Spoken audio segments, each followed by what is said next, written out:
Hey, salut Jawad, bienvenue dans cette nouvelle NG dans laquelle on va parler de ce livre, Les Seigneurs Sith, que je n'ai pas aimé. Alors je vous explique pourquoi dans cette vidéo, parce que je vais pas pouvoir vous le présenter, puisque du coup je n'ai pas d'avis, j'ai pas de points positifs à donner dessus, je peux pas avoir quelque chose de neutre totalement.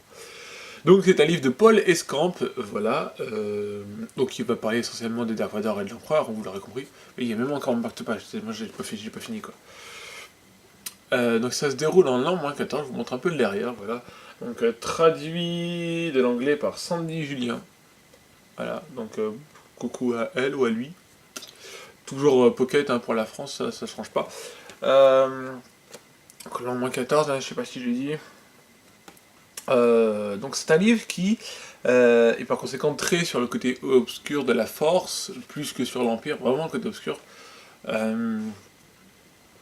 C'est intéressant pour ceux qui aiment Dark Vador et l'Empereur, ça va être un livre qui risque de leur plaire. Mais je n'ai pas aimé ce livre parce que bah, déjà Vador, il y a un peu beaucoup trop de utilité à mon goût dans ce livre. Ok, c'est Vador, ok, il pète la classe, mais de là à voyager dans l'espace sans capsule, sans rien, juste avec sa cape, peut-être pas non plus. Bon, j'exagère un petit peu parce que j'aime pas ce livre, mais on est un peu dans ce genre d'idée. Donc voilà, c'est pas un livre que j'ai aimé, surtout qu'en plus, étant fondamentalement rebelle dans mon esprit, je préfère les histoires sur la rébellion que sur l'Empire. Déjà, voilà. Même si ça ne m'a pas empêché d'aimer des livres comme Tarkin, que j'ai très apprécié, malgré ces quelques passages un peu chiants pour moi, hein, quand c'est vraiment fondamentalement un empire, bon, pas trop mon truc, mais bon, ça m'a pas empêché de l'aimer.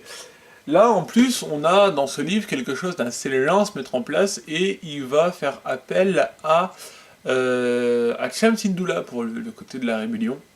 Cham Syndulla qui est quand même le personnage le moins charismatique, j'ai envie de... non, pas charismatique, c'est pas charismatique, c'est juste le moins expressif de tout l'univers Star Wars comme personnage. Donc, c'est pas forcément le bon plan. Maintenant, le parti pris est intéressant, d'accord.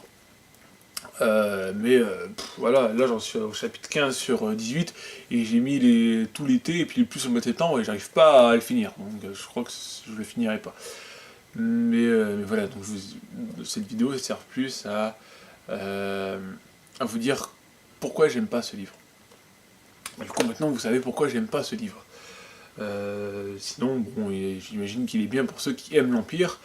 Si vous faites la collection, achetez-le. Si vous voulez absolument savoir tout sur l'univers étendu, achetez-le. Mais si, comme moi, vous êtes plus fondamentalement rebelle qu'autre chose, il risque de ne pas vous plaire.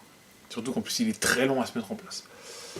Voilà, donc j'ai pas autre chose à vous dire. Je vous dis, par conséquent, bye bye, prenez soin de vous et n'oubliez pas que la force des autres sont avec vous. Bye.